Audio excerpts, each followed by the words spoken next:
Estábamos platicando sobre una de mis historias favoritas en la que Jesús se le aparece a Santa Margarita Alacoque y le expresa esta petición suya de que tenga un director espiritual y que de hecho ya le tenía asignado uno. Es el padre San Claudio de Colombier. Así que ella se acercó con él y le dijo lo que Jesús le había dicho. Sin embargo, él la miró y le dijo: si Jesús se te vuelve a aparecer, pregúntale cuál fue el último pecado mortal que confesé. De esta forma, él probaría que las apariciones eran ciertas. Cuando esto pasó, ella regresó con él y le dijo que Jesús se le había aparecido de nuevo. El padre preguntó: ¿y qué te respondió? Ella lo miró y le dijo: bueno, él me dijo, no lo recuerdo. Y nos ama tanto que nos espera y nos espera. Dios tiene una paciencia enorme con nosotros y es porque nos ama. Nos colma de bienes haciendo como si no viera nuestras penas, a fin de que nos convirtamos. Y cuando nos castiga, también es porque nos ama, para librarnos de la pena eterna, como nuestro Padre que es, como nuestro Padre que no quiere que nos perdamos. Dios nos busca de muchas maneras, con inspiraciones, con conversaciones santas, con los famosos remordimientos de conciencia, con la muerte de alguno de nuestros conocidos, amigos o familiares. Y Dios es paciente, ya lo decíamos. Sin embargo, si este tiempo solamente sirve para que nos alejemos más de Él, Él mismo se vale de este tiempo para ejercitar su justicia. El que abusa de la misericordia de Dios merece caer en las manos de su justicia. San Alfonso María de Ligorio nos explica y cómo nos abandona Dios. Porque aquel que no quiere permanecer en la amistad con Dios, nos explica, o envía la muerte al pecador, así muere sin arrepentirse, o bien le priva de las gracias abundantes y no le deja más que la gracia suficiente con la cual se podría salvar. Sin embargo, como su corazón está endurecido y acostumbrado por los malos hábitos, no lo hará. Cuando nosotros nos conservamos en gracia, empezamos a desarrollar una especie de sentido arácnido frente al combate espiritual cuando estamos en riesgo de caer en tentación, cuando estamos en riesgo de pecar. Pero cuando estamos tan acostumbrados a los malos hábitos, cuando estamos tan acostumbrados a estar alejados de Dios, esta valla del temor no existe. Le dejará a Dios en esta vida sin castigarle, y en esto consistirá su mayor castigo. Algo que me voló la cabeza fue esta sección en la que habla sobre el número de pecados que cada uno de nosotros tenemos asignados. Es decir, así como Dios conoce el número de días que vamos a vivir y los dones de salud y talentos que nos ha otorgado, así también tiene el número de pecados que nos ha de perdonar. Y esto se explica en que Dios nos conoce mejor que nosotros mismos. Conoce nuestro corazón, nuestras intenciones, nuestra voluntad para pecar. Esta medida no es igual para todos, por supuesto. Y no se trata de que quiera a uno más que a otro. No se trata de favoritismo. Porque de ser así, Dios no nos llamaría a su divina misericordia para que todos nos salváramos. Refiere San Gregorio que un niño de 5 años, por haber dicho una blasfemia, fue enviado al infierno. Y según la Virgen Santísima, reveló la bienaventurada Benedicta de Florencia que una niña de 12 años, por su primer pecado, fue condenada. Dios es el único que conoce nuestros corazones e intenciones. Su sabiduría sobrepasa todo entendimiento humano. Los que nos hemos enamorado, o los que amamos a alguien, y no solamente me refiero a una forma romántica, esperamos de esa persona o de esas personas un amor verdadero y auténtico. Pues Dios también quiere eso de nosotros, porque nos ama verdaderamente y auténticamente. Ser hombre es por consiguiente ser racional. El hombre que se guía razonablemente en sus obras prevé lo futuro. Y con futuro me refiero al fin de la vida, la muerte, el juicio y después el infierno o la gloria. Como decía San Agustín, ¿qué dirías de un piloto quien se preguntará a dónde va y responde que no lo sabía? Pues todos le van a decir que lleva la nave a la perdición. Esta es la locura del pecador. A fin de sus días reconoció que había perdido su alma. Un consejo que nos da San Juan Crisóstomo, que yo en lo personal puse en práctica, esta invitación que nos extiende a visitar los cementerios. Y parecería una idea demasiado como descabellada o extravagante, además de ir a visitar nuestros difuntos. Sin embargo, nos explica el autor San Alfonso que gran escuela son los sepulcros para conocer la vanidad de los bienes de este mundo y para aprender la ciencia de los santos. Y para recordar que todos vamos a morir. Recuerdo que cuando era más chica, llegué a planear incluso cómo me gustaría que fuera mi funeral. Con tal música, tales flores, en tal lugar y aquello.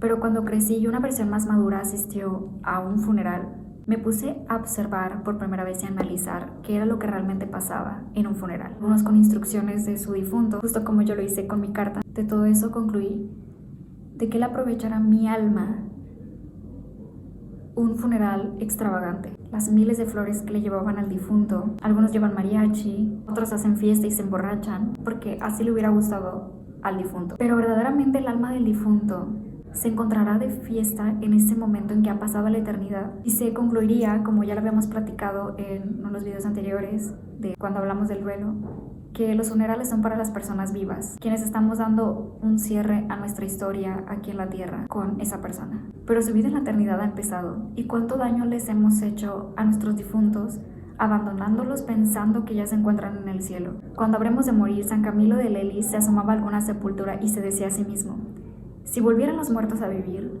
¿qué no harían por la vida eterna? En la hora de la muerte, el hombre se encontrará débil de espíritu, oscurecido y duro de corazón, por todo el mal que ha hecho. Las tentaciones entonces serán incluso más fuertes, y el que en vida se acostumbró a dejarse vencer y a rendirse en el combate espiritual, ¿cómo resistirá ese trance? ¿Por qué hay tantas personas que se aferran a la vida? Pues precisamente porque no pensaron en la muerte. En el trance de la muerte, todos esos placeres, todos esos deleites que tuvimos en la vida no servirán más que para acrecentar nuestra pena y nuestra desconfianza para obtener la eterna salvación. Y en medio de la enfermedad, apenas se les dice algo de su alma y no quieren hablar de eso. Quieren que se les deje descansar. Y la mayoría de las veces, también explicaba San Alfonso, cuando se les da la absolución, no es porque realmente vea a una persona dispuesta y arrepentida, sino porque no hay tiempo que perder. Y es así como suelen morir los que poco piensan en la muerte. Jesús quiso morir de la manera más vil, más inhumana, con tanta amargura, con tanta ignominia, para que tuviéramos una muerte venturosa. Y con este fin se dirige tanto a llamamientos, a luces, estos famosos remordimientos de conciencia, sus reprensiones y amenazas, para que procuremos concluir esta hora final en gracia y amistad con Dios. ¿Cómo asegurarnos una buena muerte? Aquí también San Alfonso nos hizo una lista: dedicarte a la oración, frecuentar los sacramentos, apartarse de las ocasiones peligrosas y abandonar el mundo. Porque ¿de qué nos servirá ser felices entonces en la tierra? Que de hecho lo vamos a hablar más adelante. No puede haber una verdadera felicidad quien se encuentra lejos de Dios. Nos hemos colmado de deudas con la divina justicia cada paso que nos acercamos a la muerte. Justo castigo, dice San Agustín, será el que no pueda salvarse cuando quisiere, quien cuando pudo no quiso. ¿Quién sabe si este último punto que lees ahora será el postrero aviso que Dios te envía? Como una persona que ha tenido siempre manchada la conciencia, hacer una verdadera convención en esa última hora, en medio de los dolores, en medio de la enfermedad, en medio de la confusión, combatido por el dolor de la muerte ya próxima. Esta parte en verdad me llegó mucho y la agregué y quiero compartírselas. Se encuentra también en la sección de afectos y súplicas. ¿Qué tormento sufriría yo en el infierno al ver vuestra sangre y los actos de misericordia que por mí hiciste? Innumerables demonios que rodearán al moribundo para perderle, dirá uno: nada temas, que sanarás. Otro exclamará: tú que en tantos años no has querido oír la voz de Dios, esperas que ahora tenga piedad de ti. ¿Cómo, preguntará otro, podrás resarcir los daños que hiciste, devolver la fama que robaste? Otro, por último, te dirá: ¿no ves que tus confesiones fueron todas nulas, sin dolor, sin propósitos? ¿Cómo es posible que ahora las renueves? Por otra parte, también el moribundo se verá rodeado de sus culpas. Y en vez de pensar en la salud de su alma en ese momento, por los dolores físicos, solo se tratará de médicos y remedios, y no de pensar en su alma y poner en orden la cuenta para la eternidad. Y de entre los familiares y de entre los amigos y los conocidos no habrá nadie quien quiera atreverse a molestarle, a advertirle que debe recibir los santos sacramentos. Sin embargo, la muerte del justo es el término de sus trabajos. Cuando miramos la muerte a la luz del mundo, nos espanta y nos inspira temor, pero con la luz de la fe es deseable y consoladora, porque queremos pasar nuestra eternidad con Dios y ya no volveremos a ofenderle más, estaremos a salvos en el cielo. Seguir viviendo, exclama San Agustín, es seguir padeciendo y con los trabajos merecer la vida eterna. Estos, los justos, no se afligen al dejar a sus padres, porque solo en Dios los amaron, y al morir los dejan encomendados a aquel Padre Celestial, que los ama más que a ellos, y esperando salvarse creen que mejor los podrán ayudar desde el cielo que en este mundo. En suma, todos los que han dicho siempre en la vida Dios mío y mi todo, con mayor consuelo y ternura, lo repetirán al morir. El mundo, con todos sus bienes, con todos los bienes que existen, el alma jamás podrá ser feliz, jamás logrará satisfacer el corazón y completar ese vacío, porque no fuimos creados para bienes finitos, sino para un bien infinito, es decir, únicamente para Dios. Por eso, quien busca llenar ese vacío fuera del amor, será infeliz toda su vida buscándolo llenar con esos finitos bienes. Pero quien ama a Dios, ama la divina voluntad, y por eso goza espiritualmente en las tribulaciones, porque abrazándola sabe que agrada y complace a Dios. Los malos hábitos ciegan la inteligencia. Explicaba San Agustín que la costumbre de pecar no deja ver al pecador el mal que hace. Ya hablábamos sobre este sentido como arácnido. El mal hábito los priva de luz y parece hacerlos olvidar que existe Dios, la gloria, el infierno y la eternidad. El alma se presentará al juez y el juicio ha de patentizar que la vida de esa alma ha sido conforme a la vida de Cristo. Como decía Santo Tomás de Villanueva, ya no será tiempo de suplicar, ya no habrá intercesores a quienes recurrir. Dos serán los libros abiertos, el Evangelio y el de la conciencia. Que hay una parte de San Juan Crisóstomo que fue la que más me pegó. Los clavos se quejarán de ti, las cicatrices contra ti hablarán, la cruz de Cristo clamará en contra tuya. Cuando tengo un examen me pongo, y sobre todo cuando es un examen muy importante, me pongo muy nerviosa. Y estamos mis amigos, mis compañeros esperando fuera del salón, preguntándonos unos a otros con miedo y con nerviosismo, ¿cuál será el veredicto para el que tanto nos preparamos? Pues este será el mayor examen jamás presentado en nuestras vidas. Presentarme ante el Rey de Reyes para rendir cuentas. ¿Y cuál será el tormento y la tristeza de darse cuenta, perder el reino de los cielos por una nada, perderse por naderías con todos los dones que Dios me dio, con todas las llamadas de atención, dones de gracia, las inspiraciones, las luces, los llamamientos, los años de mi vida para remediarme? San Pablo, que el Señor manifestará ante todos los hombres las culpas de los réprobos, hasta las más secretas y vergonzosas que en la vida ocultaron ellos a los mismos confesores. Los pecados de los elegidos, en sentir del maestro de las sentencias y otros muchos teólogos, no serán descubiertos, sino continuarán ocultos, según lo que dice David: bienaventurados aquellos cuyas iniquidades han sido perdonadas y cuyos pecados han sido encubiertos. ¿Qué pedirle al Señor? El gran dolor de nuestras culpas, la perseverancia de su gracia, buena y piadosa muerte, y la gloria eterna, pero sobre todo el sumo don de su amor, y la perfecta conformidad con su santísima voluntad. Me encanta esta parte porque San Alfonso dedicó un capítulo, como debía de ser, a la confianza en el patrocinio de la Santísima Virgen, que como Madre nuestra y Madre de Dios, corredentora por lo tanto, no podemos dudar en acudir a ella. Es una abogada poderosa, misericordiosa, y también desea que todos sus hijos se salven. ¿Por qué María es tan poderosa? Pues porque es Madre de Dios. Como mamá tiene puestos sus ojos en todos sus hijos, para que no se pierdan. Como decía Ricardo de San Lorenzo, si por desgracia cayere, para levantarlo con su intercesión. La llama San Basilio el público hospital, porque los hospitales públicos están hechos para los enfermos más pobres, y el más pobre tiene mayor derecho de ser recogido. Así María debe acoger, según San Basilio, con mayor cariño y mayor compasión a los mayores pecadores que a ella acuden. Un día la Santísima Virgen le dijo a Santa Brígida: cuando un pecador, por grande que sea, acude a mí con la sincera intención de enmendarse, estoy desde luego dispuesta a recibirle, y no miro los pecados con que viene cargado, sino solo la intención con la que viene, y no me desdeño de ungirle y curarle todas sus llagas, porque me llamo y en realidad lo soy, la Madre de Misericordia. Y se dan cuenta de lo bonito que es, porque literalmente es la Madre de Misericordia, porque es la Madre de Jesús quien es misericordia. Esto lo saqué de Afectos y Súplicas, que le diga a Jesús que nos conceda la gracia de amarle siempre con todo nuestro corazón, porque ella me quiere salvar, porque Él hace todo cuanto ella pide. Si un alma se parase a contemplar a un Dios muerto por amor, precisamente para demostrarle el amor que le tiene, ¿cómo es posible que pueda vivir sin amarle? Porque a este fin Cristo murió y resucitó, añade San Pablo, para enseñorearse de vivos y muertos.